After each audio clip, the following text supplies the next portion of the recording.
O Brasil é o país com mais pessoas ansiosas no mundo. E no topo dessa lista estão as mulheres. Segundo o levantamento da OMS, a cada 10 pessoas que estão ansiosas ou com depressão, 7 são mulheres. Isso demonstra que esse é um marcador muito importante no que diz respeito à saúde mental. E essa pesquisa, embora ela seja de 2024, a minha convidada de hoje já estuda esse tema há muito tempo, inclusive com diversos livros publicados, que nós vamos falar ao longo dessa entrevista. Eu tenho o prazer de receber a professora pós-doutora Valesca Zanello, um dos nomes mais proeminentes em termos de saúde mental e psicologia no país. Então, estou muito feliz de receber a professora. Professora, seja bem-vinda. Muito obrigado por ter aceito o convite. Obrigada, Raniele. Estou muito contente também de ter dado certo de estar aqui. Sim. Nosso primeiro quadro é o Quem é Você na Fila do Pão. Eu queria que você explicasse um pouquinho, um pouco da sua trajetória antes de entrar de ser Valesca Zanello, que hoje é um dos nomes mais importantes quando a gente fala em psicologia, em pesquisa e principalmente no aspecto gênero, que você adentrou bastante na sua pesquisa. Como eu cheguei aí, né? Sim. Então, primeiro, eu sempre fui muito curiosa, então acho que desde criança eu sempre quis ser cientista. Eu era uma moça muito diferente, então eu brinco que eu sempre fui feminista, sem ter nome para isso, né? Porque tinha aquela ideia assim, mas você não se preocupa com isso, com aquilo, com maquiagem, com roupa. E eu queria estudar, eu sempre fui muito estudiosa. E quando eu entrei na psicologia, eu queria muito estudar, principalmente como é que funcionava a questão das emoções, o processo de cura através da palavra, e eu me identifiquei no começo muito com a psicanálise. Sim. Então, a minha tese de doutorado é entre psicanálise e filosofia da linguagem. Sou formada em psicologia, depois eu fiz filosofia. Você fez psicologia na UNB? Tudo na UNB, gente. 17 anos de UNB. Nossa, eu já estou, e é professora da UNB. Eu já estou completando, se eu não me engano, 31, 32 anos de UNB. O UNB é minha segunda família. Já passou das bodas de prata? Já. Eu até tinha passado num concurso em outra universidade federal, mas eu fiquei esperando abrir concurso na minha área na UNB. Eu tenho um amor pelo UNB. Então, minha segunda família, né? Fale mal de quem você quiser, menos da UNB. E aí, quando eu terminei meu curso de psicologia, eu sempre quis clínica. E também, depois do meu doutorado, uma coisa começou a aparecer muito assim na minha escuta. Tanto na clínica particular, quanto eu dava supervisão para alunos de estágio num dos maiores hospitais psiquiátricos, que ainda tinha uma visão muito hospitalocêntrica, aquela coisa manicomial aqui em Brasília. Sim. E começou a me chamar a atenção como as violências de gênero eram comuns entre as mulheres. E ninguém falava disso. Então, por exemplo, no consultório, eu atendi muitas mulheres que sofreram abuso sexual infantil. E eu pensei, gente, ninguém me preparou para isso, não. Ninguém falou isso, não. Começou a me chamar a atenção o quanto que era importante falar sobre isso. Eu fui me aproximar dos estudos de gênero a partir da psicopatologia e da psicanálise, que são os cursos que eu dei durante muitos anos na graduação. E aí foi muito interessante, porque eu percebi que era impossível falar da saúde mental no Brasil sem falar de gênero e de raça. A questão do racismo também é muito importante. Sim, a gente vai falar sobre isso. Então, e aí eu comecei a pensar como, se o gênero é um fator que promove o adoecimento psíquico num país sexista como o Brasil, também podemos usar o gênero nas intervenções. Sim. Então isso faz toda a diferença. E eu recebo relatos, às vezes, de pessoas que me seguem na rede social, dizendo, por exemplo, li seu livro, me ajudou mais do que 5 anos de terapia. Sim. Sem essa perspectiva, onde eu achei que o problema estava comigo. É muito engraçado, a gente vai abordar cada um dos livros, mas é muito engraçado como você aborda de uma forma tão real, digamos assim, as perspectivas das mulheres em termos de relacionamento e do que acontece de fato. Você mergulhou nessas vivências mesmo para escrever o livro? Sim, eu acho que essa é uma questão importante, porque a gente está vivendo um momento que está tudo borrado. Quem é influencer, quem é coaching, quem é psicólogo. Sim. Então, assim, eu sou doutora em psicologia, pesquisadora em psicologia clínica. Sim. Eu parto da ciência. Sim. Inclusive, eu falo coisas desagradáveis. Sim. Por exemplo, eu vejo o meu livro, A Prateleira do Amor, eu vejo alguns coachings já vendendo saia da prateleira, melhore sua posição. Gente, é para eu morrer de tristeza. Porque, de um ponto de vista da ciência, dos estudos das emoções, você não consegue zerar. Entendeu? Existe socialização primária. Portanto, você pode tentar ir desconstruindo essa lógica dentro de você, mas é isso, você não é um piano e vai virar uma flauta. Quem está te vendendo isso está te enganando. Sim. Então, eu tenho um compromisso com a ciência. Toda parte da minha escrita vem de dados empíricos, eu acho que isso é importante. Sim. E é isso. Não é nada inventado. Não, e é isso. Eu não vou falar uma coisa, às vezes, que é agradável, paciência. Tá? A gente está num mundo que parece que a gente tem que agradar todo mundo. Não tem. A ciência serve para outra coisa, eu acho. Certo. O que significa dizer que a saúde mental é uma construção cultural? Eu acho que a saúde mental, ela não é só cultural, ela também tem aspectos biológicos, né, e psíquicos. Sim. Então, ela vai estar nesse entremeio dessa configuração entre um corpo, mas não é só um corpo orgânico, é um corpo que se subjetiva na história com o outro, né? Por exemplo, uma menina que sofreu abuso sexual, ela vai ter marcas corporais neste corpo vivido. É psíquico no sentido de que depende dessa história de vida, que não é só o que aconteceu com essa pessoa, mas como ela vivenciou isso. E é cultural, social, porque a gente está embebido, vamos botar assim, como uma bucha, tá, com água, por todo esse meio que nos circunda. Então você não faz de você o que você quer, propriamente. E é isso que o neoliberalismo tem vendido. Sim, isso é verdade. Você provoca reflexões muito profundas no que diz respeito ao aspecto de gênero. Como têm sido as suas pesquisas e como é a recepção do público com relação a isso? Então, eu tenho feito pesquisas nessa área de saúde mental, e principalmente agora, a questão do gendramento das emoções. Inclusive, é o livro que eu estou escrevendo agora, tem 4 anos, ficou enorme, vão ser 4 volumes. O primeiro volume vai ser até setembro, eu acho, outubro. Eu estava vendo uma entrevista sua acho que uns 2 anos atrás, você falando, eu estou há 2 anos escrevendo um livro. Eu vou perguntar a Valesca se esse livro já... Não. Esse livro, porque assim, o primeiro capítulo virou um livro de 200 páginas, que quando virar livro vai virar tipo saúde mental, gênero e dispositivos. Então vão ser 4 volumes. Por quê? Porque é isso, às vezes para você escrever um parágrafo, você tem que ler 4 livros, quando você tem seriedade com o assunto. Não é achismo, não estou partindo do nada, né? Sim. Então, assim, como é que a gente aprende numa cultura sexista, não só a se comportar de uma forma que é gendrada, que faz diferença em relação ao que é reforçado e punido para homens e mulheres, mas como a gente aprende a sentir de maneira diferente. Isso tem a ver com a saúde mental. Sim. Então, por exemplo, uma das coisas para as mulheres, e que é muito importante na questão do gênero e emoções, é a amputação do ódio. As mulheres têm muita dificuldade de sentir o ódio e bem usar. Então, quando elas geralmente expressam ódio, ou elas choram, ou elas implodem psiquicamente. A gente precisa falar sobre isso. Os homens não, eles são estimulados, não só a sentir, mas a bem usar. Por isso que num debate entre homem e uma mulher, dificilmente uma mulher consegue pá. Geralmente ela fica nocauteada. Ela tem dificuldade até de falar, né? Tipo assim, porque o homem não deixa muito a mulher falar em alguns momentos. Mas é isso, ele ocupa um espaço porque ela não consegue ter a agressividade suficiente para dizer não. Você não está me deixando falar, entendeu? Entendi. Então isso faz muita falta na política, no âmbito público. Então essa amputação vai estar presente em muitas coisas. Por exemplo, mulheres vítimas de violência têm muita dificuldade em manter uma medida protetiva. Eu vou prejudicar o pobre. Só que o pobre não está nem aí para ela, entendeu? Certo. Tem um conceito que você aborda, Valesca, que inclusive eu já tomei a liberdade de inserir no meu vocabulário a partir de agora. Já sei até agora. É ótimo. Que é o perebado, né? Meninos, os machistas ficam com muito ódio. Geralmente, quando o perebado começa a coçar, incomodar, é porque esse é um perebado. Então, o conceito... Então, diga pro nosso ouvinte, para quem está nos assistindo, o que é um perebado? Assim? Perebado, vamos colocar assim, é uma metáfora. Não, teve gente que já me escreveu, eu tenho um problema de pele, poxa, é um preconceito. Gente, eu tenho rosácea. Não é isso, tá? O perebado é aquele homem estragadinho, entendeu? Mas em muitas esferas. Pode ser de caráter, pode ser de um comportamento extremamente machista. E é uma metáfora que gruda, porque o que eu mais recebo nas redes sociais é, professora, depois que eu li seu livro, por exemplo, tive um date no Tinder, o cara começou a falar, eu só pensava, é o perebado da professora. E protege as mulheres. Então se incomoda. Se eu tiver que fazer uma opção entre proteger as mulheres ou incomodar os homens, eu sinto muito. Eu vou ficar do lado das mulheres.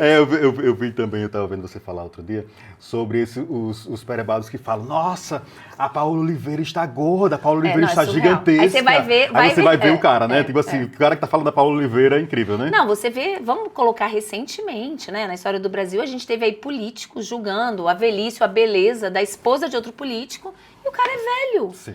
Então, assim, tá faltando espelho em casa, né? Tá faltando bom senso. É muito... Eu já vi também você abordando diversas vezes como é cultural isso, e a gente vai entrar agora... tem tudo a ver. A gente vai entrar agora na Prateleira do Amor, que é o primeiro livro da professora Valesca que eu vou falar aqui e que eu já vou indicar para vocês comprarem, certo? Em todas as livrarias. Já é best-seller, né, Valesca? Os dois são, né? Os dois são best-seller. Esse aqui, na verdade, é um livro de bolso baseado nesse livrão. Sim. Então, se vocês não compraram ainda, comprem. Porque, inclusive, eu vejo todo dia tem alguém postando e todo mundo que lê fica apaixonado pela pesquisa, pela história e pela profundidade que a professora Valesca aborda esse tempo. Então, eu vou fazer uma pergunta clichê que fazem toda entrevista com a Valesca, que eu não vou fugir dela. O que é essa prateleira do amor, Valesca? Então, olha só, eu falei que geralmente eu parto de pesquisas. Depois de 13 anos de pesquisa, com vários recortes em saúde mental e gênero, no meu primeiro pós-doc, eu parei para fazer o livrão Saúde Mental, Gênero e Dispositivos, que é um livro para quem trabalha com mulheres, ou depois que lerem o Prateleira tem que ler esse livrão, porque tem as falas das mulheres e tal. E aí eu proponho categorias analíticas para a gente entender a saúde mental, essa configuração, esse processo de subjetivação que são os dispositivos de gênero. Dentro do dispositivo amoroso, que eu proponho como um dos principais dispositivos que vulnerabiliza as mulheres, que é como é que a gente aprende a amar de forma identitária, vem então a metáfora da prateleira do amor. Dito de uma maneira sucinta, nós mulheres nos subjetivamos numa espécie de prateleira. Sim. E essa prateleira, como no supermercado, tem posições diferentes para os produtos. Ela é mediada por um ideal estético, que no Brasil também se construiu historicamente, que é branco, magro e jovem. Então, quanto mais distante desse ideal, pior o lugar dessa mulher na prateleira. Então, primeira coisa, a prateleira é profundamente racista. Não é à toa que no Brasil, mulheres negras, elas sofrem muito mais preterimento afetivo e objetificação sexual. Não é à toa que a questão do feminicídio de mulheres negras, ou principalmente aí a violência doméstica, quase não baixa. É muito mais difícil você sair de uma relação abusiva quando um homem te escolhe e você acha que é um grande favor. Sim. Mas lá junto estão mulheres gordas, mulheres velhas, que em algumas regiões do Brasil pode ser ter 30 anos. Então, assim, a gente tem que pensar Brasis, né? Sim. Mas essa prateleira, ela cria uma assimetria. Porque quem é eleito para avaliar essas mulheres? Os homens. Sim. Então, qualquer perebado, e aí, gente, pode ser perebado fisicamente, mas perebado intelectualmente. Eu vejo isso, às vezes, assim, menino de graduação da UNB, sei lá, 24 anos, que vem achando que tá me falando uma grande maravilha, nunca leu nem o mínimo dos clássicos, Sim. que não faria se eu fosse um homem. Então, acho que esse é um ponto importante. Faz um gaslighting, faz uma explicação de um tema que você trabalha. Sim. A gente vê isso nas relações de trabalho. Então, é isso. Perebado pode ser em muitas esferas, mas é a ideia de que o homem pode te avaliar. E quem avalia os homens são os próprios homens. Então, é uma assimetria. E a chancela de sucesso na prateleira é ser escolhida. E isso cria uma rivalidade, porque ou eu quero brilhar mais que todo mundo, que as coleguinhas, ou apagar o brilho da coleguinha. E quem lucra são os homens. Sim. É engraçado, eu já vi você falando diversas vezes sobre isso, como o homem de fato se acha nessa condição de estar de avaliador da prateleira, né? Então, assim... Autoestima delirante. Porque tem isso. Escrevi uma palavra, uma frase. Eu quero fazer pesquisa sobre isso. Quando você vê, assim, por exemplo, uma ex e atual brigando por um homem, o cara acha que é por ele. Quando, na verdade, a briga é pela validação da chancela de ser escolhida.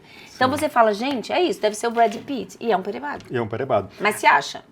A mulher ainda é ensinada a se construir a partir do desejo do outro. Você fala muito dessa questão estrutural, né? E a gente vai até falar sobre isso quando a gente for falar sobre racismo estrutural. Nesse sentimento da sociedade mesmo. Então, as meninas também são ensinadas, digamos assim, a ter suas ações esperando essa validação do homem? Então, como eu falei, a gente aprende a sentir de uma forma que é gendrada. E eu parto aqui da antropologia das emoções. As emoções também são aprendidas e existem muitos mecanismos tácitos nessa pedagogia afetiva. Então, qual é o tipo de tecnologia de gênero, de produtos culturais disponíveis ou que são geralmente direcionadas às meninas e mulheres? Comédia romântica, A Bela e a Fera. Imagina, uma menina linda que casa com a besta e aí com muito esforço, ele não é só feio, a besta. A besta é grosseira, é problemática. Ao invés dela falar, meu filho, é uma primeira versão de um perebado. Não é isso, vá se tratar e venha pronto. Não, ela aprende que com muita dedicação vai transformar o perebado em príncipe encantado. Né? Quem é que beija o sapo para virar príncipe? É sempre a princesa. Você não vê o príncipe beijando a sapo para virar uma princesa. Homem, se tiver que se esforçar para a mulher melhorar, ele dá a Deus. Sim. Então, isso até quando a mulher está bem e tem algum problema, a gente tem várias pesquisas sobre isso. Quando ela tem câncer, um filho com alguma deficiência, os homens abandonam. Sim. Então, acho que esse é um ponto importante. A gente aprende a amar de uma forma que é identitária. Isso quer dizer o seguinte, é triste, gente. Em pleno século XXI, se você for presidenta da República, como a gente teve a Dilma, vão falar, nossa, mas ela não é casada, né? Sim. Se você for... Ela tem algum problema. Tem algum problema. Se você é desembargadora, se você é o que você quiser, vão te perguntar, nossa, mas não é casado? O que é implícito? Tá encalhada, deve ter um problema para estar. Não ter sido escolhida para ser preterida na prateleira do amor. Então, a mulher solteira ainda enfrenta o preconceito de que ela está solteira porque ninguém lhe quis. E não por uma opção. Quando a gente sabe, Raniele, que ser solteira no Brasil é um fator de proteção para a saúde mental. As mulheres casadas têm muito mais depressão e ansiedade. Sim, você toca num ponto muito interessante, que é o seguinte... Como as mulheres são ensinadas nesse, nossa, e eu vejo muito, acompanhando muitos relacionamentos de tipo, o cara é péssimo, é terrível, e ela fica lá nessa expectativa, não, eu vou ter paciência, eu vou dar amor, eu vou mudar. E de fato, os homens, eles não têm essa perspectiva. Claro tipo, eu não vou, a mulher não está adequada ao que ele está esperando, então ele já parte para a próxima. E a mulher, realmente, isso é muito cultural, e como isso é danoso, né? Eu vejo que eu acompanho algumas relações, tipo assim, o cara durante 15, 20 anos, bebia e gastava dinheiro e ficava com outras mulheres, e aí depois de 15 ou 20 anos melhorou, tá vendo? Olha, o cara esperou 20, depois de 20 anos ele melhorou, mas tipo assim, foram 20 anos, entendeu? Então, não, isso melhorou, você vai ver assim, melhorou, tudo é relativo, era péssimo, ficou menos ruim. Era péssimo, ficou ruim, né? Então é uma loucura entender essa diferenciação cultural, né? Então, mas essa é uma questão. A gente é bombardeada com produtos culturais que nos ensinam que depende da gente transformar o perebado. Sim. Então, o que é difícil, por exemplo, vamos falar da violência contra a mulher que aumentou, né, no Brasil. Sim. Então, o que é difícil sair? A mulher não é burra, ela tá vendo que o cara é um perebado, é estragadinho. Mas ela ainda acredita que ele pode mudar. Então, o que é difícil matar é a esperança. E, sobretudo, a crença de que cabe a você mudar o perebado. Sim. Então, para as mulheres que estão aí assistindo, o cara é perebado, manda ele se tratar. Se ele quiser, ele volte pronto para você. Sim, e assim, não é seu papel mudar ninguém. Não, se for psicóloga, tem que pagar a sessão. E bem caro. É. O que muda quando a mulher deixa de esperar ser amada para começar a se amar? Porque, como você está falando dessa questão, eu acho que esse é um dos objetivos da sua pesquisa também, né? Falar, por exemplo, que você não tem a obrigação de mudar ninguém, você não tem a obrigação de apanhar 10 vezes para esperar ele deixar de bater em você. Então, o que muda nessa perspectiva da mulher que se coloca nesse lugar também de entender, olha, eu não tenho obrigação nenhuma de melhorar ninguém, eu tenho que viver a minha vida e é isso. Então, quando as mulheres vão descolonizando esse dispositivo amoroso, eu não gosto muito de falar assim, se amar mais, que entra muito numa coisa de autoajuda. Sim. Mas quando você vai tendo uma relação mais confortável com você, onde você não precisa ser validada por ter sido escolhida, e você aprende a diversificar os seus investimentos afetivos, ou seja, dá para ser feliz de muitas formas. Claro que é muito bom ter um companheiro ou uma companheira, mas isso depende de sorte também, né? Às vezes, assim, só acha homem ruim, não é porque o dedo tá podre, é porque é difícil achar uma agulha no palheiro. A masculinidade do Brasil tá podrezinha, né? Mas essa é uma questão. Quanto mais você tem uma relação legal com você, melhor você ama. Sim. Porque também você não coloca tudo de expectativa nisso. É pesado isso também. Sim. Eu acho que esse é um ponto importante. Tem mulheres que me perguntam assim, como ter certeza que eu não vou encontrar o perebado? Você não vai ter, não vai ter. Agora, se você tá nesse processo de desconstrução, você tem muito mais mecanismos para sair rápido de um perebado. Sim. Isso quer dizer o seguinte, você entrou na canoa e fala, realmente assim, vem o farolete vermelho e diz, salta fora. Porque os homens dão muito indícios, né? Sim, então, acho que essa é uma questão importante. E você não precisa estar ali para ser validada. Você conta com você mesma. Sim, eu já vi você abordando também a diferença em termos de, digamos assim, de dedicação ao relacionamento, onde as mulheres fazem muito mais isso. O homem está sempre muito dedicado ao trabalho, está dedicado a outras questões que nem necessariamente a família está em primeiro lugar. E para as mulheres isso não funciona bem assim. Claro, eles podem fazer isso porque elas estão cuidando deles, por eles e para eles. Tudo que o homem deixa de fazer, ele está expropriando o trabalho de alguém, e é o trabalho de uma mulher. Sim. Quando o homem não faz as coisas de casa, quem está fazendo? Quando o homem não compra nem o presente da mãe dele, quem tem que comprar o presente da sogra é a mulher, ele está expropriando o trabalho e o tempo dessa mulher. Isso é verdade. Vamos agora por trás da imagem. Leandro, coloca aí, por favor. Valência, eu queria que você descrevesse essa foto para o pessoal que está só ouvindo no Spotify. Então, eu acho que essa é uma foto que mostra um lado meu de ser muito aventureira, ser muito curiosa. Isso aí foi uma mochila com a qual tem tudo aí dentro, travesseiro, cobertor e roupa. Tem esse lado aventureira? Tenho, fiquei quase 2 meses, eu rodei 5.000 quilômetros no sul do continente africano. Nossa Então Senhora. fui Namíbia, Zâmbia, Zimbábue, Botsuana e África do Sul, só lá. Não creio. Essa foi uma das grandes coisas que eu fiz na minha vida, porque eu tinha esse espírito aventureiro desde criança. E assim, não tinha dinheiro, né? Lógico, primeiro eu tinha que começar a trabalhar e tal. Mas uma coisa importante, quando eu comecei a ter um pouco mais de dinheiro e guardar para viajar, as viagens que eu queria fazer, os meus amigos que tinham dinheiro, queriam ir sempre para os mesmos lugares, aqueles mais óbvios, tipo, Miami, Nova York, sei lá, Paris. Sim. E os que não tinham, queriam fazer a viagem. Aí eu cheguei numa encruzilhada que eu falei, ou eu banco isso e vou sozinha, ou eu não vou fazer o que eu quero da minha vida. E aí eu comecei a viajar sozinha, já fui para a Ásia, já viajei essa América Latina toda. Descreva essa experiência de viajar sozinha. Muito bom, muito bom. Eu, inclusive, eu acho que são experiências diferentes. É bom você viajar com uma pessoa desde que seja um bom companheiro de viagem. E nem sempre grandes amigos ou pessoas que você tem afinidade onde você vive vão ser bons companheiros de viagem. Sim. É pior que casamento. Você convive o tempo inteiro, tem gente que é chata, não quer, tem que ter hora para almoçar, não quer sair tal hora. Não, não é independente, porque geralmente quando eu viajo com amigas, eu combino, beleza. Se eu quiser ir eu adoro livraria, lógico, né? Se eu entrar numa livraria e ficar lá 3 horas e você gosta de fotografia, quer fotografar a igreja, beleza, a gente combina de se encontrar às 5 da tarde. Sim. Então aquela coisa que é grudenta me sufoca. Sim, entendi. Então eu gosto de viajar sozinha, que às vezes assim, me deu cansaço depois do almoço, eu tiro uma sonequinha, faço o que eu quero, entendeu? Sim, e você se abre para conhecer outras pessoas e principalmente outros estilos de vida. Sim, é interessante. Eu volto alimentada, pensando o quanto a vida que eu tenho é uma escolha minha. E o quanto que eu posso me reinventar. Eu acho que isso é legal. Então você recomenda essa viagem solo? Olha, é muito bom. E para as mulheres, a única coisa... O Brasil é o segundo pior país para viajar sozinha, né, gente? Então, se você já viajou sozinha aqui, você já está escolada. Não pense que fora é diferente. Se mantenha sempre alerta. Então, por exemplo, quando eu viajo, eu tento não usar coisas muito femininas. Eu realmente sei que o mundo é perigoso para as mulheres. Sim. Geralmente, eu não saio à noite, não bebo. Bebida alcoólica. Eu tenho amigas minhas que têm, mas assim, elas se arriscam mais. Uma delas já tomou lá o Boa Noite Cinderela. Então imagina, você tá lá na África do Sul, te dá um Boa Noite Cinderela, te estupra. É complicado. Vai demorar quanto tempo para achar você? Não. Então alguns cuidados e leiam sobre o país dicas de outras mulheres. Sim, interessante. Vamos abordar agora sobre masculinidades. Tá certo? Que é um tema que você também tem pesquisado. Eu quero saber, basicamente, como tem sido essa sua pesquisa, o que é que você está estudando. Me explica um pouquinho. Então, meu foco sempre foram as mulheres, desde o começo. Mas aí eu comecei a perceber que era impossível falar das mulheres se eu não me dedicasse às masculinidades. Sim. Porque qual é o vetor de violência? Quando você pensa assim, quem mais mata mulheres no Brasil? Os homens. Homens. Quem mais mata homens? Homens. Os homens. E quem mais se mata? Homens também, né? Então tá muito mal, gente. Tá muito mal.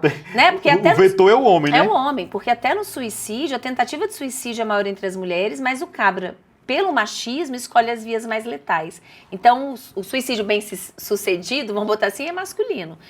Precisamos falar dos homens. Porque enquanto eu recebo e acolho uma mulher vítima de violência, se eu não cuido do vetor, ele vai repetir com outras, tá? Sim. Então tem mais ou menos uns 5, 6 anos que eu comecei a me dedicar às masculinidades. Eu acho que a primeira pesquisa que eu fiz, que foi importante, foi sobre a Casa dos Homens nos grupos de WhatsApp masculinos. Eu vi que você descobriu coisas aí interessantes. Não, e assim, interessantes, entre aspas. Nojento. Foi uma coisa... E o tanto de hater quando foi publicado, de homens me ameaçando, que entrar com processo, que absurdo. Se sentiram muito incomodados, não pelo conteúdo, que eles deveriam ter vergonha, mas pelo fato de eu ter trazido à luz do dia e mostrado para as mulheres. Muitas me escreveram que passaram mal, vomitaram assistindo o vídeo que eu fiz e lendo a pesquisa, porque entenderam as violências que sofreram. Sim. Não como um problema pessoal, mas como um problema da masculinidade. É libertador perceber que é um problema deles, que eles têm que se cuidar. Você identificou nesses grupos de WhatsApp um pouco, ou talvez muito, dessa prateleira também, né? Inclusive, Total. Eu vi você falando sobre as questões de as competições durante o carnaval, que tem... Total. Então, nesse livro que eu lancei, esse Masculinidade Dispositivo da Eficácia, aqui... Pode ser. Então, tem uma tirinha que foi exata... Tudo aqui é de pesquisa. Tem uma tirinha que é exatamente... Deixa eu ver se eu acho aqui. Aqui, ó. Que é exatamente isso aqui, ó. Mulher bonita, mulher feia, mulher horrível, mulher repetida. E tem a pontuação, pessoal. Mulher inédita, mulher do chefe, piriguete, cracuda, milf e anã. Tem até a anã que vale mais pontos, 30 pontos. É porque é exótica. Então, você vê, é um modo é um modo de objetificação e desumanização. Por exemplo, eu não conhecia o que era MILF. Aí eu descobri que eu sou uma MILF, né? Mother, I would like to fuck. Mães que eu gostaria de fuder. Mas que quer dizer, na verdade, uma mulher aí de 40 anos pra cima, né? Uma tiazinha, vamos botar assim. Sim. E que se acredita, bom, já que ela é mais velha, tá gasta, já deve ter dado bastante, vai ser livre, liberar, não vai me cobrar nada, é essa que eu vou aproveitar. E vai estar desesperada na prateleira.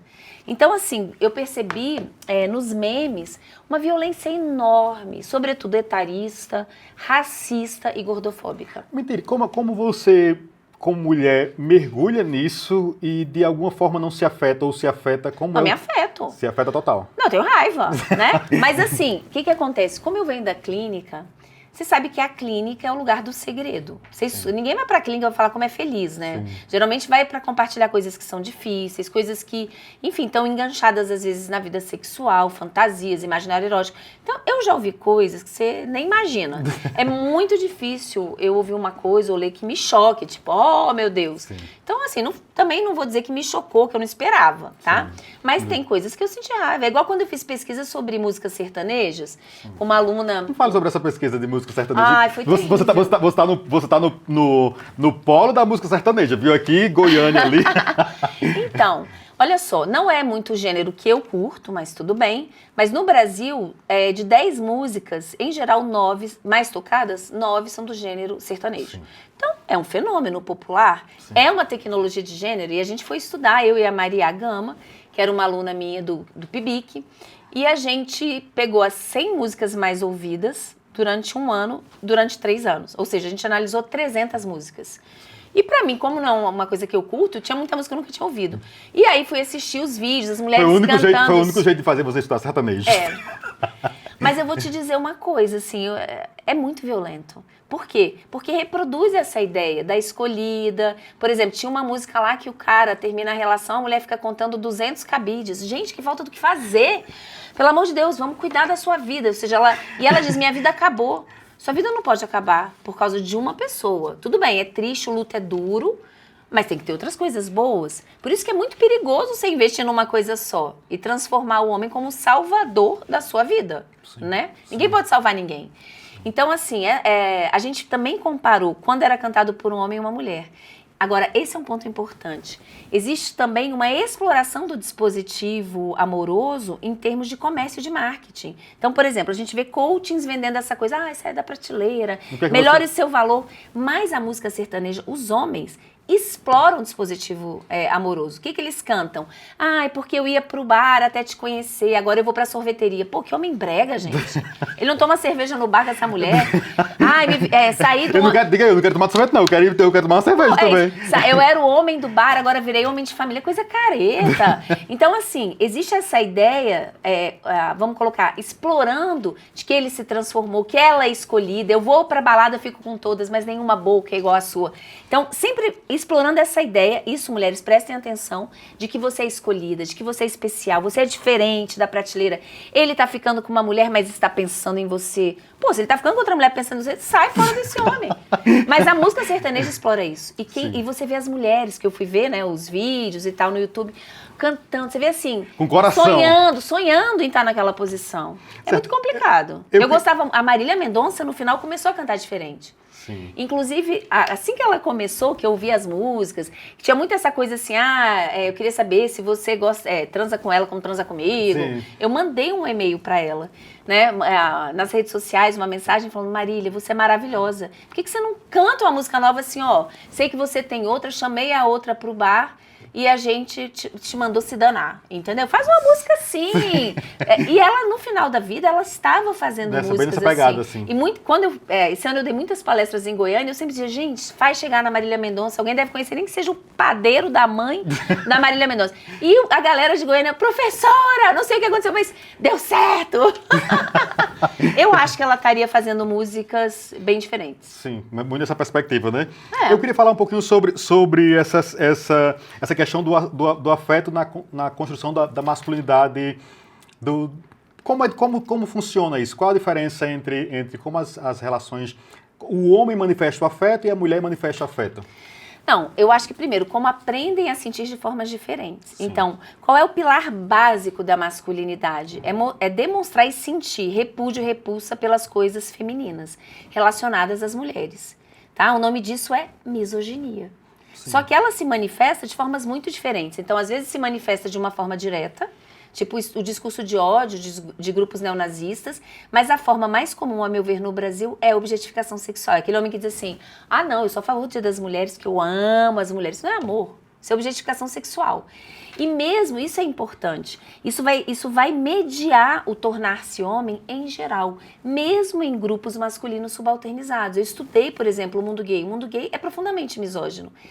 Existe uma pirâmide. Quem está no pior lugar do mundo gay? O gay afeminado. Então, as bichas pão com ovo, as poc-poc, né? E quem é o topo? Quem é que tá lá no topo? Quem performa é o heterotop. Sim. Então, esse é um ponto. Ser gay não te torna menos misógino. Eu acho que é um desafio para os homens desconstruir essa misoginia, né? E isso vai se mostrar de muitas formas. Uma delas é mostrar essa carteirinha de pertencimento de que você é capaz de objetificar uma mulher.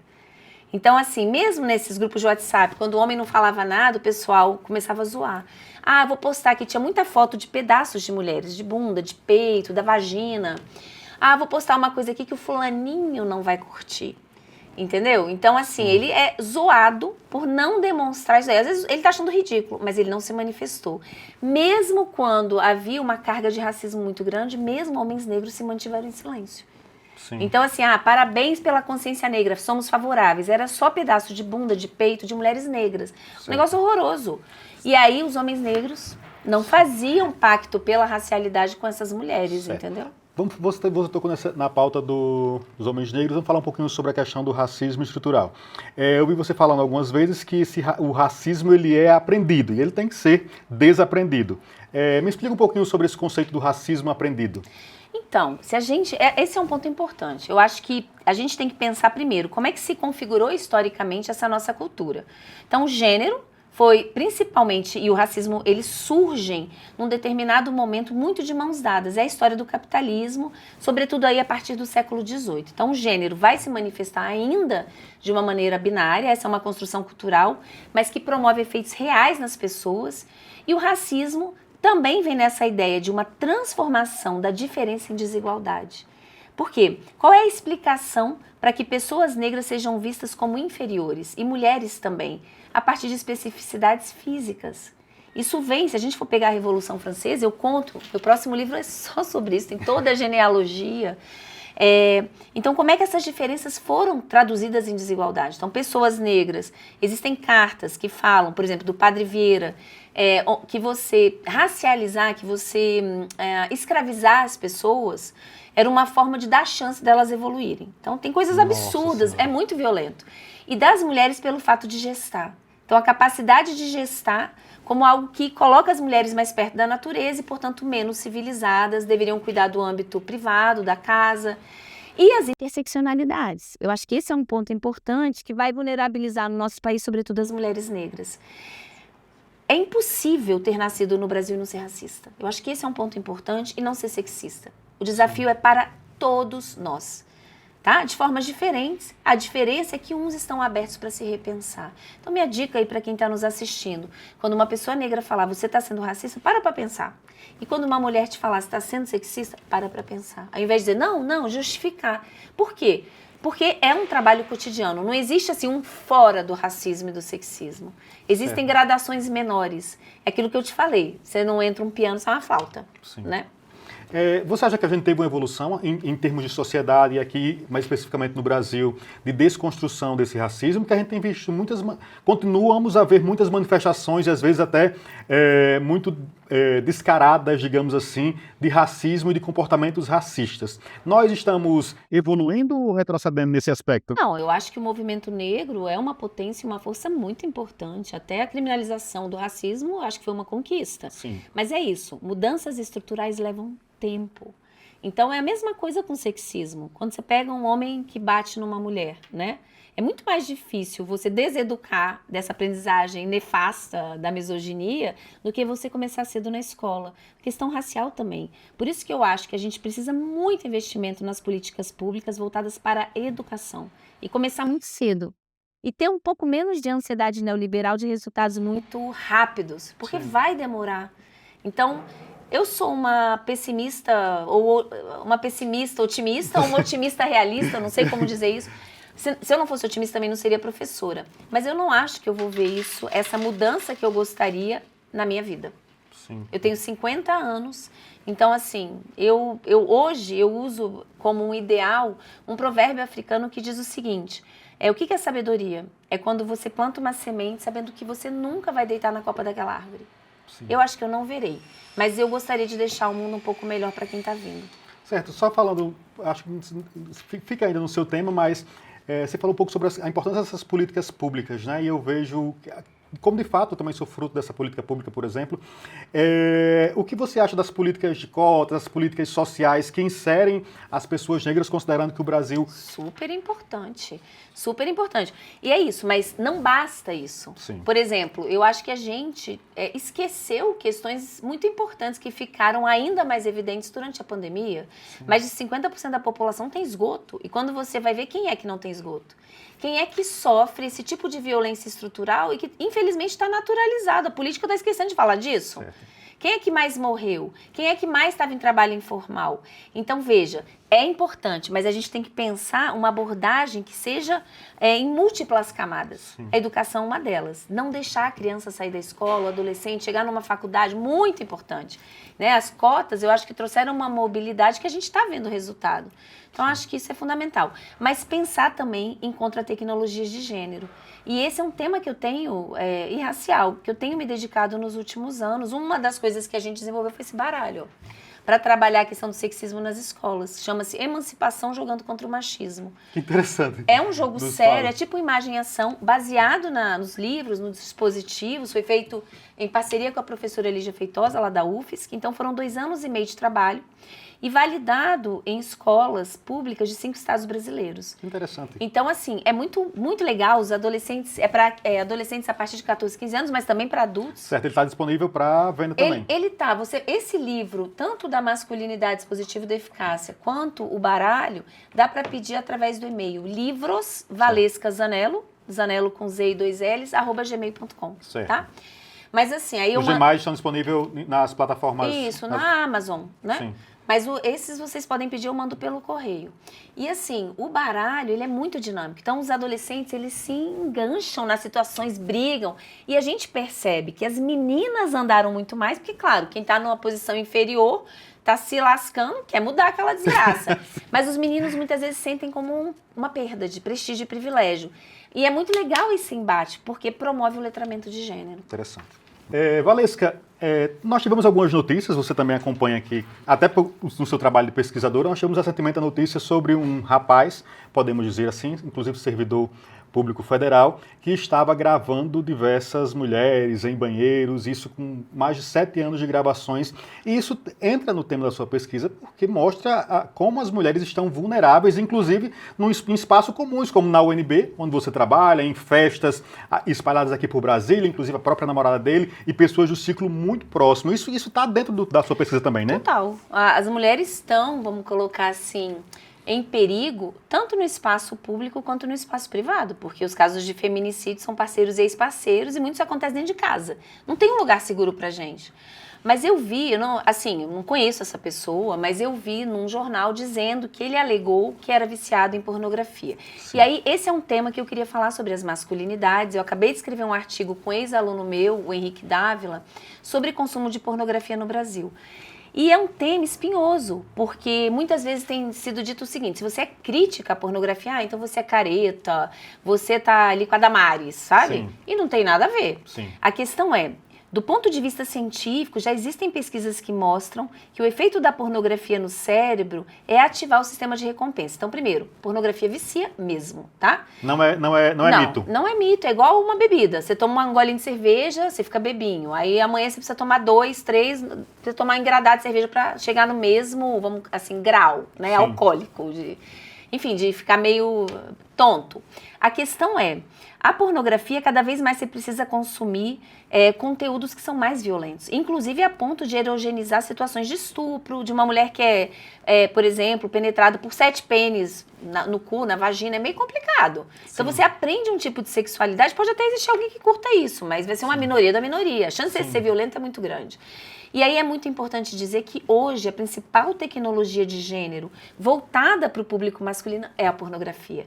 E há pesquisas que mostram que esse consumo tem começado cada vez mais cedo, porque está disponível na internet, qualquer menino pode ter acesso. Então minha dica para quem tem menino adolescente, controle mesmo o uso do computador, tem 1000 coisas que você pode colocar para saber o que seu filho está consumindo.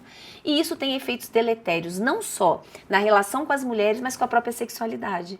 Tem pesquisas que mostram que homens, quando vão se viciando em pornografia, eles têm muita dificuldade de ter uma relação sexual comum. Com uma mulher comum. O pinto não funciona. Então, às vezes, ele não consegue, até funciona, ele não consegue ter orgasmo. Depois ele vai, por exemplo, se masturbar vendo uma pornografia. Agora, é interessante você falar isso, porque, e eu já li muito também sobre isso, como a pornografia afeta os relacionamentos. De fato, os homens que são viciados em pornografia, eles têm uma dificuldade extrema de chegar ao orgasmo. Ou seja, e faz com que, já colocando aí o seu parceiro, parceira, numa situação de, nossa, eu não sou suficiente, nossa, isso está acontecendo por minha culpa. Isso acaba criando um problema. E como isso afeta na relação, né? E a pornografia é misógina. Entendeu? Sim. E aí vem uma questão importante, tem grupos que defendem a libertação do imaginário sexual. Gente, é uma indústria milionária, bilionária, que está controlando o seu imaginário. Então, ao invés de assistir pornografia, vamos explorar o corpo. Pega o seu parceiro e sua parceira, vai ver a fricção, vai explorar outras partes do corpo, vamos ser criativos. Sim. Isso talvez seja mais subversivo do que afirmar uma indústria bilionária e que lucra com a violência contra as mulheres. Sim, e inclusive também construindo um real, muitas vezes, uma relação sexual que não corresponde à realidade. Como você falou, lá nos filmes pornôs tem um padrão de corpos, tem um padrão de relações, tem uma coisa muito teatral, digamos assim, porque é exatamente essa a proposta, né? Mas né, essa não é a proposta para você que está em casa lá na sua relação. Então, isso afeta muito as relações como um todo, né? Sim. Eu acho que essa é uma questão. A gente tem que ser responsável pelas coisas que a gente consome. Não no sentido capitalista, mas em tudo. Como é que a gente se alimenta? O nosso corpo, os nossos afetos, as nossas relações, isso faz diferença na vida que a gente tem. Certo. Vamos entrar agora nesse... Que livro lindo, né, Valesca? Essa edição ficou linda. Saúde Mental, Gênero e Dispositivos.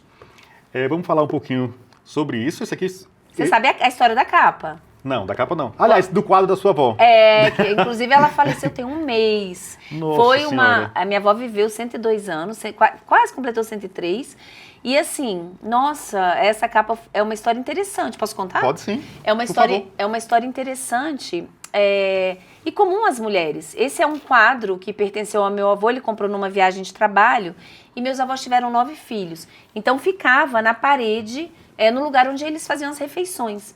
E meu avô, imagina, um cara, né, mais velho e tal, numa sociedade patriarcal, tinha aquela coisa assim, né, dos bons costumes e tal. E os meus tios queriam fazer festa e tal. Então, quando meu avô viajava a trabalho, eles pediam, mãe, deixa a gente fazer festa e tal.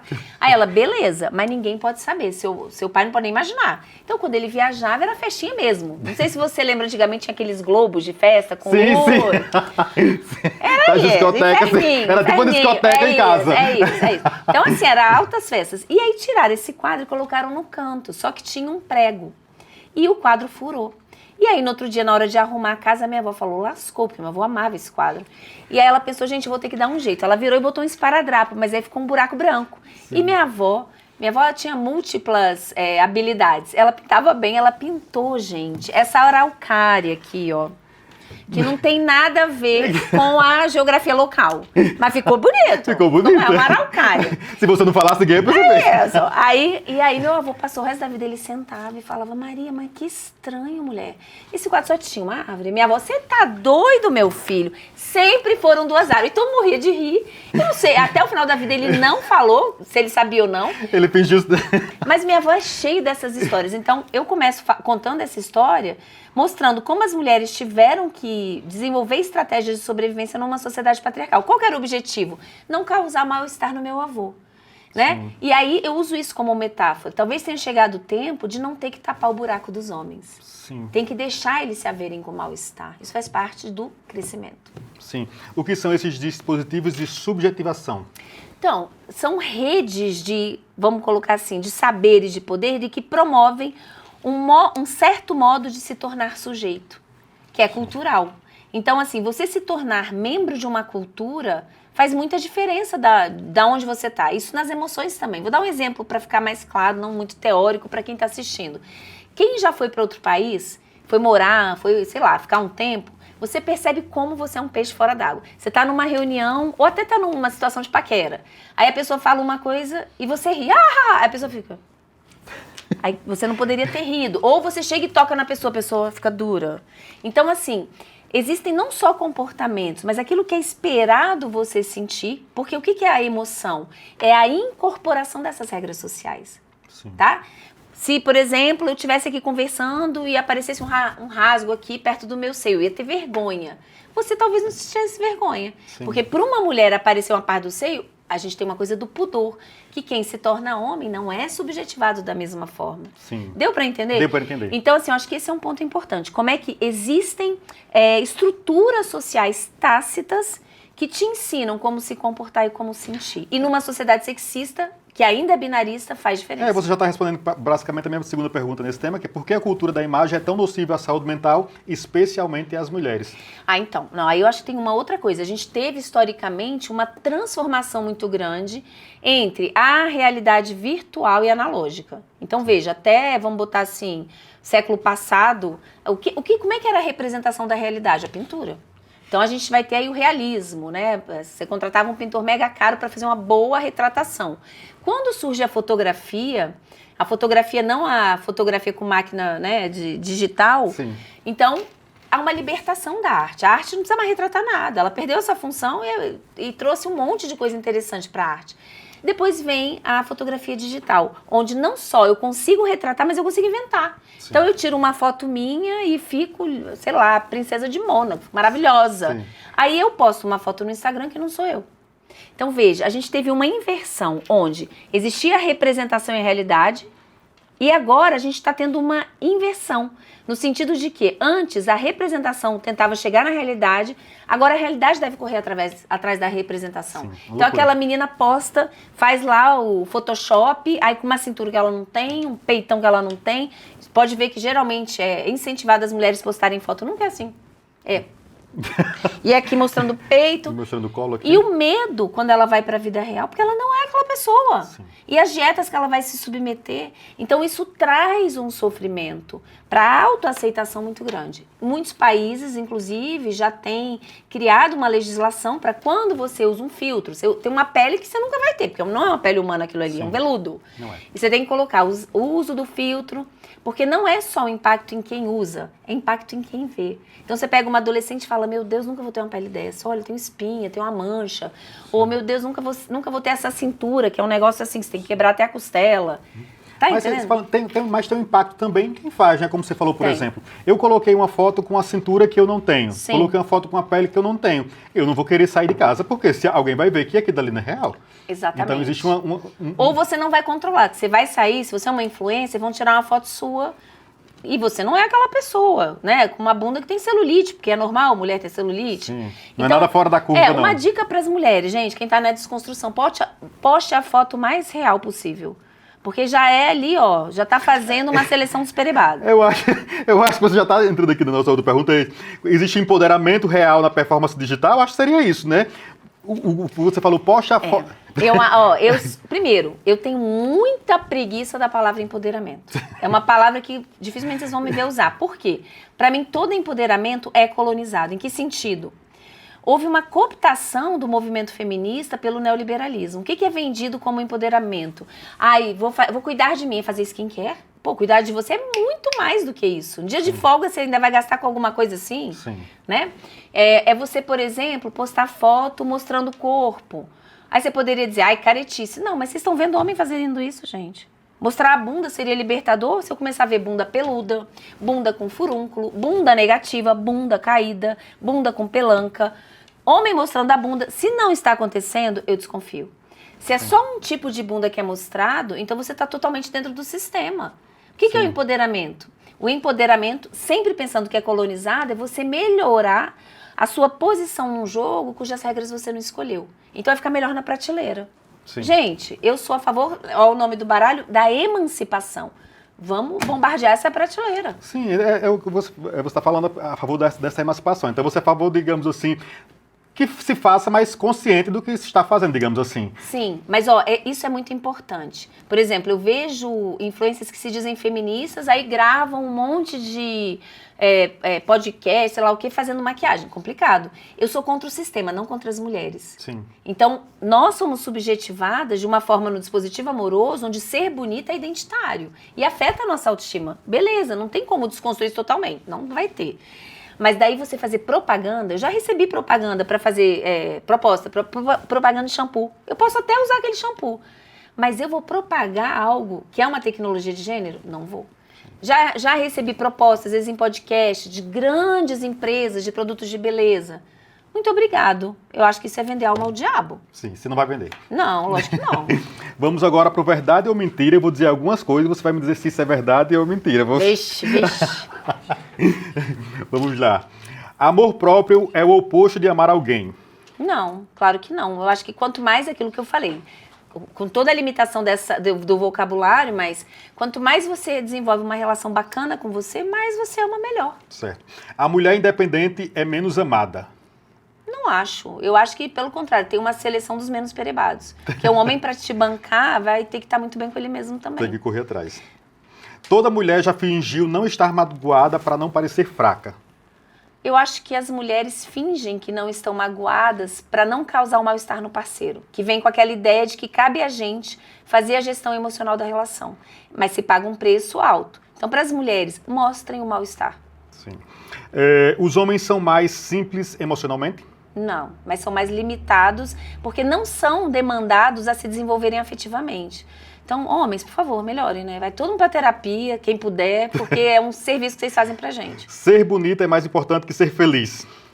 Não, né, gente? Pelo amor das deusas, de jeito nenhum. Porque a beleza é uma luta ingrata, né? Dentro desse ideal estético, você vai perder esse jogo. Porque, a não ser que você morra jovem. Eu prefiro envelhecer do que morrer jovem. Sim. Toda mulher já sentiu culpa por dizer não. Sempre. É isso. O que é dizer não? É você frustrar a expectativa do outro de que você está ali disponível para sempre atender o que ele precisa, o que ele deseja. Então, para as mulheres, digam bastante não. No começo é difícil, dá culpa, mas é um portal que não tem volta. Você acha que a internet nos libertou mais do que aprisionou? Eu acho. Eu ando numa fase assim que, gente...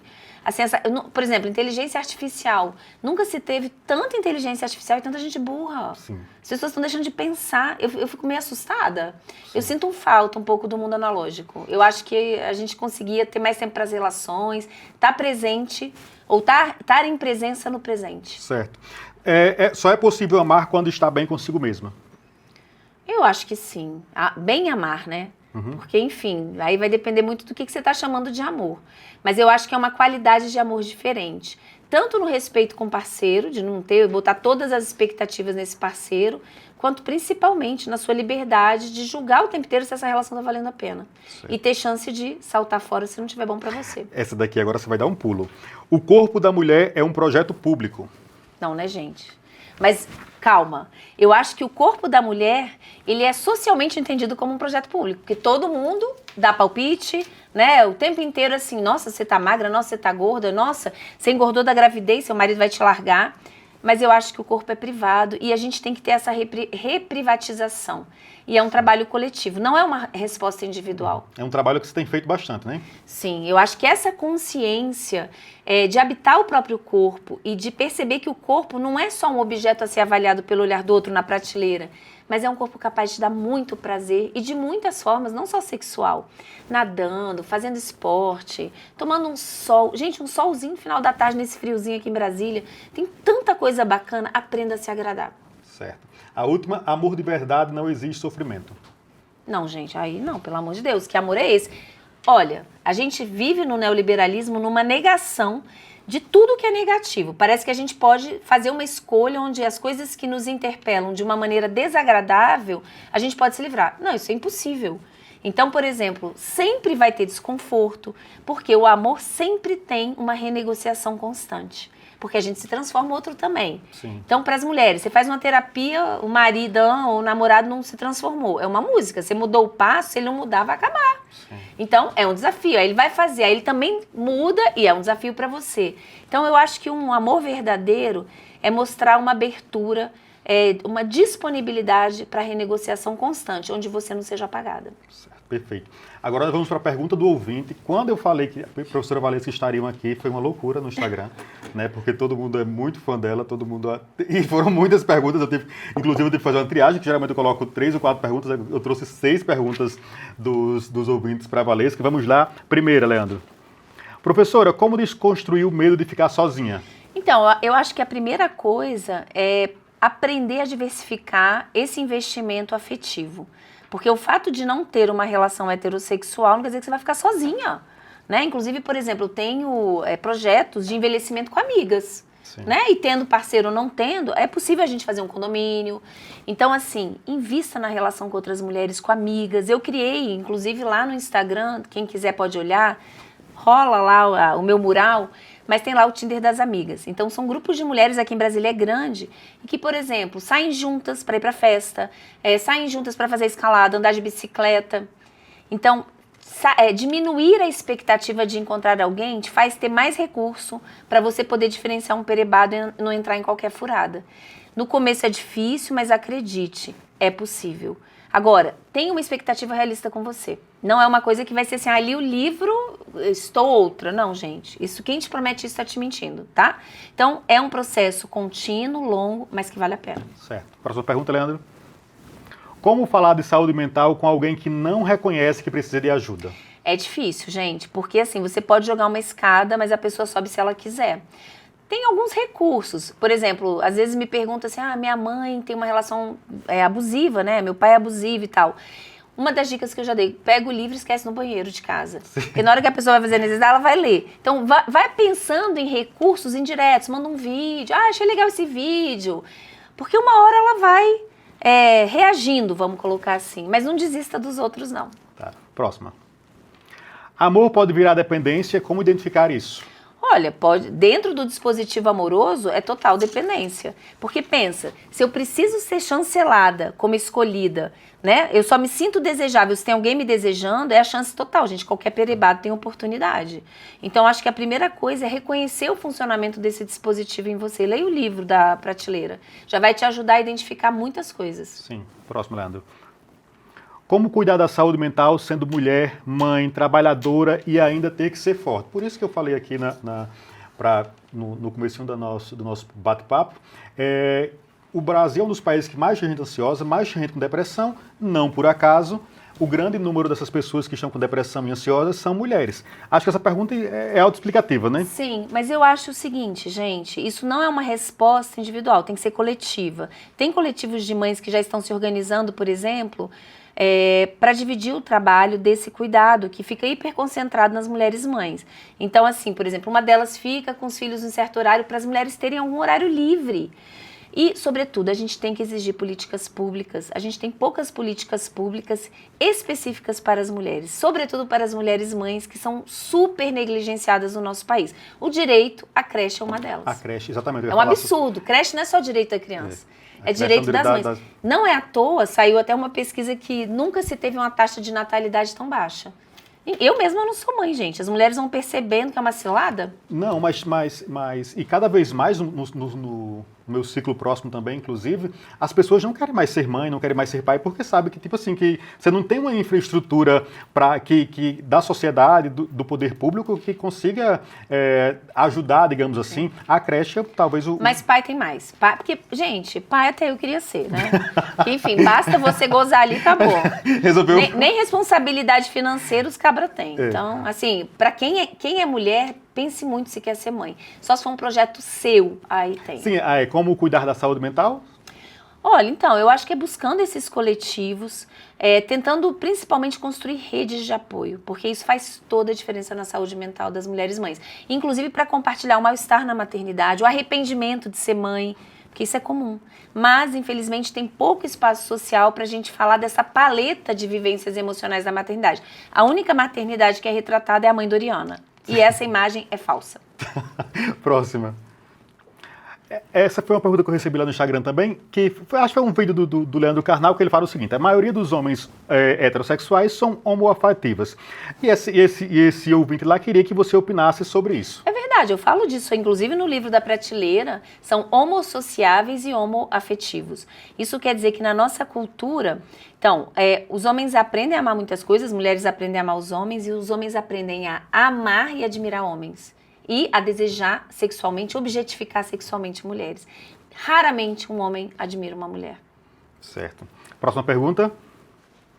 Quais são os sinais de uma relação tóxica? Também recebemos lá no Instagram. Olha, eu acho que a primeira coisa, pensando assim do que a gente chama de fenomenologia, começa a ver se uma relação te deixa mais triste que feliz. Você fica ansiosa, você fica, por exemplo, meu Deus, ele vai ligar, não vai ligar, é um cara que te deixa insegura.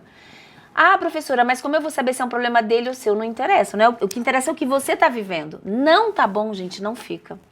É isso, uma relação tem que somar, não tem que te deixar mal. Perfeito. Acabou, Leandro? Pronto, bate-bola rápido. Gostei desse bate-bola. Foi pergunta, agora vamos ao bate-bola. Um livro que te desestruturou. Puxa, são tantos. Olha, eu acho que um livro que me marcou, assim, um livro de literatura, tá? Que para mim foi muito importante, principalmente na minha passagem, assim, para a vida adulta, foi quando eu li o livro A Paixão Segundo GH, da Clarice Lispector. A Paixão Segundo GH. Foi um tapa na cara. Sim. Eu li, assim, 3 páginas, eu que economizava para não terminar o livro, e porque era muito intenso. Uma mulher que te deu força. Ah, tantas, né? Tantas, eu acho que tantas mulheres, amigas, eu não vou falar o nome não, para não deixar com ninguém... Já vai criar um problema. É isso, mas eu acho que muitas mulheres me inspiraram, né? Minha própria avó, por exemplo. Sim. Vou fazer homenagem a ela, que faleceu recentemente. Certo. Um hábito que te salva? Um hábito, eu sou muito disciplinada. E assim, quando eu quero uma coisa, eu não tiro aquilo da minha cabeça. Sempre fui, desde criança.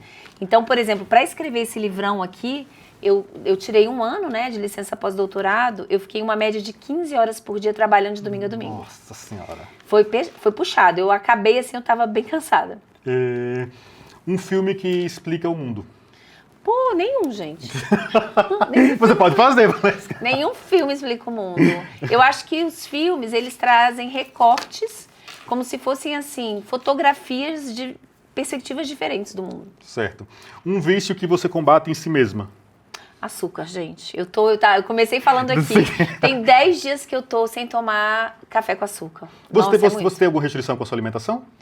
Não, eu geralmente tenho... Você é disciplinada nesse aspecto também? Eu acho, assim, não é nem que eu sou disciplinada, eu gosto de me cuidar bem. Sim. Eu sempre penso assim, meu corpo é meu tempo e é a coisa que mais vai ficar tempo comigo e que vai me acompanhar até o fim. Sim. Então eu sou muito carinhosa com o meu corpo. Então como muitas coisas assim, tento comer coisas bem naturais, vegetais, frutas, coisas integrais. Mas o café no açúcar dava um shot de alegria no cérebro. Dava. E aí tem 10 dias que eu cortei e tô resistindo. É um vício que eu quero mudar. Uma frase que você jamais esqueceu. Ai, tem tantas também. Mas eu acho que tem uma que é um lema da minha vida. Sim. Eu aprendi na filosofia, quando eu estudei filosofia, de um filósofo que eu gosto muito, que é o Heráclito, que não escreveu teorias, mas aforismos. E a frase é mais ou menos o seguinte, que só encontra inesperado quem espera. Nossa, que E eu acho que essa é a minha postura no mundo, na vida, na teoria, quando eu viajo. Sim. Brasília em uma palavra. Maravilhosa. Olha, fale mal de mim, mas não fale mal de Brasília. Já criei até treta lá na rede social. Vai falar mal de Brasília, não. Brasília aqui é maravilhosa. Não. Aqui não. Eu sou uma candango, uma brasiliense apaixonada. Muito orgulhosa. Eu acho Brasília muito legal. Um medo que te impulsiona. Um medo que... Não fazer as coisas que eu desejo na minha vida. Eu hoje me sinto assim, eu sempre tive muito cuidado de estar em dia com a minha vida. Vamos supor que se eu morresse hoje, eu fiz o que eu queria. Porque eu sonhei e fiz. Você é uma professora consagrada, você já é uma autora consagrada, então assim, pode-se dizer que você já é extremamente bem-sucedida. Ainda até aproveitando esse gancho, tem algo que você ainda queira muito realizar? Porque assim, você não... Sempre tem, eu sou uma sonhadora. Mas assim, não é só o sucesso profissional. Eu me sinto realizada em muitas esferas. Então, assim, por exemplo, a primeira viagem que eu fiz para a África, para o continente africano, eu fui para o Serengeti. Até conto isso no livro, que é o lugar de maior migração. Eu adoro natureza, né? Bicho. Acho que ainda vou fazer biologia, esse é um sonho. Sim. Quero estudar biologia em breve. Mas, assim, eu tinha vontade de conhecer esse lugar. E é um lugar... Eu fiquei com medo, eu não conhecia e tal. Então, eu peguei um pacote que era caro. Eu fiquei juntando anos, dinheiro, para ir. Então, eu odeio. Uma das coisas que eu mais odeio na minha vida é sonhar e não realizar. Ou gente fala assim, quando eu aposentar... Gente, talvez você não aposente, né? Talvez você não esteja vivo. Acho que o Covid mostrou isso muito claramente. Sim. A vida não é garantida. Então, nesse sentido... Tudo pode mudar o tempo todo, né? Tudo. Não, é hoje. Você tá vivo, amanhã você não tá, entendeu? Então, eu sempre tento estar em dia comigo mesma. Certo. E os sonhos envelhecem. Contrário daquela música, sonhos não envelhecem, sonhos envelhecem. Sonhos mudam, às vezes um sonho na sua infância não cabe mais na vida adulta. Então, tá sempre se pensando o que te move, onde o seu coração pulsa. Certo. Um afeto que te equilibra. Um afeto que me equilibra, uma coisa que me equilibra, que me dá muita força para continuar é o feedback das mulheres. Sim. Eu recebo muito amor das mulheres e, assim, gratidão. Eu acho... porque você não tem... eu percebi, assim, até pelas pessoas que são próximas a mim, também acompanhando você há muito tempo como eu acompanho, tipo assim, que principalmente suas fãs, elas são, assim, um pouco... São apaixonadas, de fato, assim, são quase devotas do seu trabalho. Isso é muito gratificante, né? O que eu mais escuto, assim, que eu em viagem, em rede social, assim, olha, obrigado, lê o seu livro, saí de uma relação com perebado, desisti de casar, eu tenho até medo, às vezes, dos haters homens. Mas, assim, saber, porque me custa, ser pesquisadora no Brasil é difícil. Sim. E para mim é como quase uma meta de vida e eu faço isso pelas mulheres. Então, assim, se você me perguntar o que mais me motiva e o que mais me alimenta é ter esse feedback. Não é academia. Eu gosto do trabalho acadêmico, mas é transformar a pesquisa em intervenção social. Perfeito. Uma verdade que você descobriu sobre si mesma? Ai, sobre mim mesma? Pô, difícil essa, hein? Teria que pensar.